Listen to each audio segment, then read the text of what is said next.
Sophia, a diligent analyst at a premier banking and finance firm, is finalizing a quarterly report. An urgent email arrives in her inbox, seemingly from the IT department. The email preview looks like this. From IT support with the support email, the subject says action required, mandatory security certificate update. Body, to maintain compliance and access internal system, you must install the latest security patch immediately. Delay will result to loss of system access. Download here. This is a quick email that nobody will want to, go through, because they say you can read the body again. Sophia will go ahead and download this. Trusting the source, Sophia clicks the link and executes the file. Unknowingly, she has bypassed all network parameters and all the defenses and install our demonstration payload, which is project GRAE-X. This is for educational purposes. Remember, do not try this on devices or without permissions.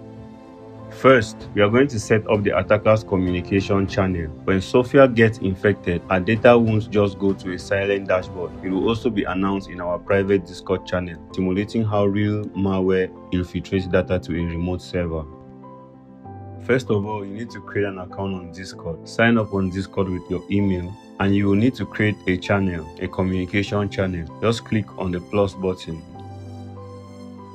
Now that your Discord account is ready, we need to go ahead and create the communication tunnel, which is our server. It's going to act like a server to store all the keystrokes we capture from our target. If you look at my screen now, you will see multiple servers here. I have GRAE server, I have Kim GRAE server, I have GRAE-X Labs Academy, and I have GRAE-X Labs server. These are multiple servers that I could use as a potential tunnel for communication for my targets, for my different targets. So now I'm going to create another server just for you to understand how you can do it from your end. Just click on this plus button. You're going to see this pop up. You can create a default category, or you can choose from a template below.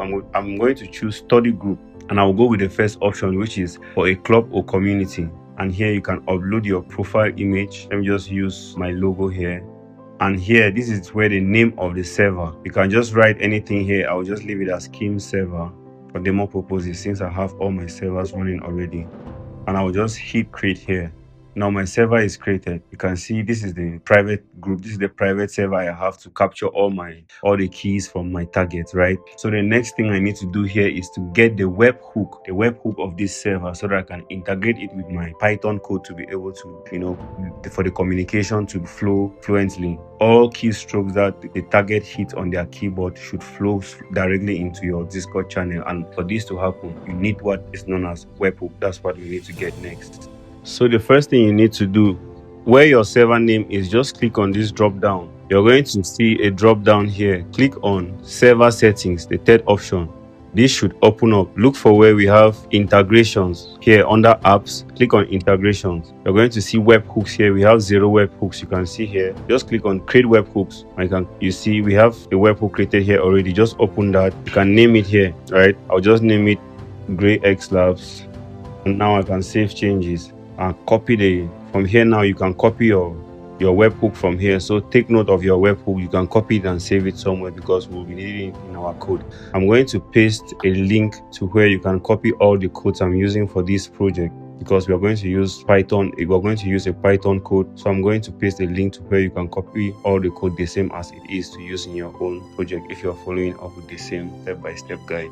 So guys, this is the project folder, and this is the complete code. You can see I have so many pages and so many folders and files, right? But I'm going to focus on the first one for now, which is the main keylogger file. We have a production_keylogger.py. I've commented each section of the code for you to perfectly understand the code while using it. But the most important part is where we have the Discord webhook. You need to replace this Discord webhook with the webhook you earlier created. So I will just copy mine and I will replace it here, so that all the keystrokes I capture would go directly to the server I just created. You can do the same thing if you created your Discord server already. Now I'll just replace it here.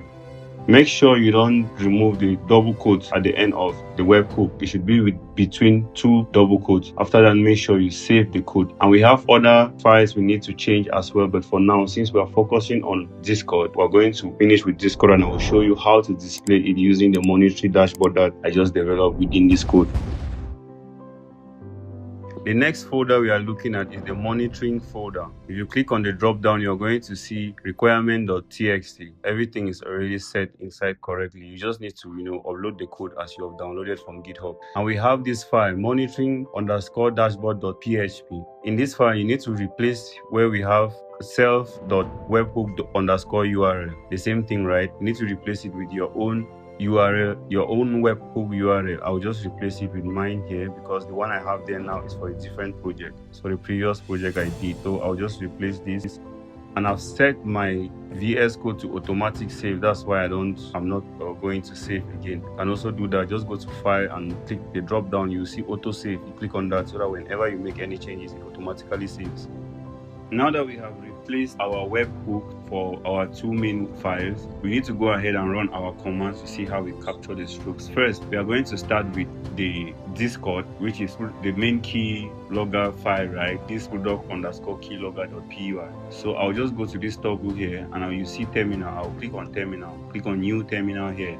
And now my terminal is open. I have here PowerShell, so I'm using the PowerShell command line. If you are using Linux, you obviously go with git bash. Now, this is the project folder. I have to cd into the main project folder, which is keylogger, right? When you open your terminal, it goes to keylogger directly. Now I need to run my first command to see if I can capture the stroke in the Telegram server I created. But first, you need to activate the environment. You need to activate your attacker environment. By that, you should run these commands on your screen. Now that we have replaced our webhook for our two main files, we need to go ahead and run our commands to see how we capture the strokes. First, we are going to start with the Discord, which is the main keylogger file, right? This product_keylogger.py. So I'll just go to this toggle here and you see terminal. I'll click on terminal, click on new terminal here. And now my terminal is open. I have here PowerShell, so I'm using the PowerShell command line. If you are using Linux, you obviously go with git bash. Now, this is the project folder. I have to cd into the main project folder, which is keylogger, right? When you open your terminal, it goes to keylogger directly. Now I need to run my first command to see if I can capture the stroke. Now on my screen, you can see I have two tabs on. I have the VS Code and I also have Discord on another section. Under the VS Code, I'm going to run a command, and that command is going to launch our code. Our code will be active. So whatever I type on this computer is definitely going to capture the strokes and send it to the Telegram server immediately. The Discord server. You will send the keylogger to the Discord server in 30 seconds. So whenever you send this malware through social engineering or whatever means you send it to your attacker, once it executes, once they click on the link like Sophia did and it executes in their computer in the background, this is what will happen. Whatever they type, it's going to display on this Discord channel. So now I'm going to run the command. This is the command here, Python, and the name of the file, which is production_keylogger.py, and I will hit enter.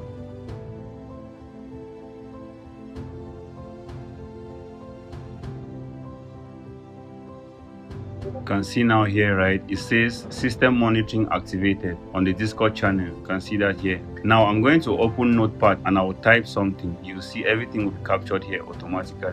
There's nobody clicking anything. Once you are typing something and you're a target already, everything goes to the attacker's machine or the attacker's server, which we are using Discord here as our server. So this is my Notepad here. I'm just going to type something like test@gmail.com.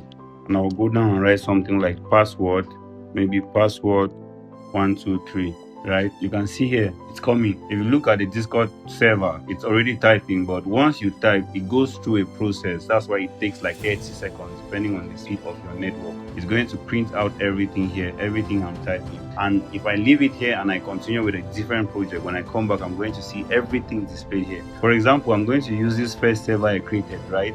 If you look at my screen now, you're going to see that I've captured a lot of keystrokes here, because this is when I was demonstrating the project off camera. So these are things that I've been typing on different attackers' machine that I have used, which is still my system within my network. Is a secured lab. You can see everything here has been captured from different targets, and everything is being summarized here in the Discord private group. So this is how this is how a real malware attack will look when it comes to keylogger. And in our project, this is just one of our projects, right? right? So here you can see this is our main server we are working on right now. It's still trying to capture what I type. This might take time because of my network. My network is a little bit slow. So it's going to capture everything I typed here, and if I continue typing, it will continue capturing it, and later on if I come out, see everything displayed here, just like we have seen it with the previous server that I created, this previous server. So this is just how easy it is for you to create a communication tunnel for your attacker to save everything in a private server like Discord. So the next section of this project, I'm going to show you how to display everything on a dashboard I built, a customized dashboard which is within this code you will download from GitHub. If you follow the same process, you're going to see the same dashboard you're going to see on my screen. And make sure you follow up with this Discord first and understand, because this is how real attacks work. For those who don't know how to maybe build up a dashboard that can display for them, they will have to use something like Discord to display everything. So next, let's move on to display our dashboard, our customized monitoring dashboard. So for you to launch this dashboard, since you have already replaced your webhook here, this is the file here. I have the file as monitor_dashboard in the folder you're going to download from GitHub. You just have to go back to the toggle again, you choose terminal, new terminal, and you cd into the monitoring dashboard repository, which is monitor. So just cd to monitor, which is inside the project folder. I'll hit enter here, and I will now run the file, which is python monitor_dashboard.py, and I'll hit enter. It launches the dashboard automatically. You can see it on your screen now. So you can see it has started capturing already. Even though for demo purposes I had to disable some functions so that it don't display on the screen, but here this is a real-time activity monitor. You see active victims, I have 1. Keystrokes captured 39 already and counting. Active session 1. Credential found none. So it's going to display any of these that it captures automatically. Will display them here. You can see the keystrokes keeps counting, right? Because whatever my victim is typing now, it's capturing and giving me the feedback. And if you check under security alert, we have captured 1 user already. So this is how it works. If you leave it for 24 hours, it captures everything and keep. When you come, you can see down here we have some buttons like clear logs, stop all, start live demo, generate report, and stimulate a new victim. With all these buttons, you'll be able to get your information and start scraping it. So this is how you can use Keylogger as a cybersecurity expert. There are so many different ways we can use this, but I just wanted to show you how you can, break out of the gate and go a little bit more further. Real attacks use Discord only, but what if you can use Discord and have your personal dashboard to easily visualize everything? This is how we do in this channel. And if you love this and want to join the community, don't forget to hit the subscribe button, like and share to your friends to join the community. And if there's any topic you want me to do or focus on, don't forget to drop it in the comment section. I'll see you in the next video.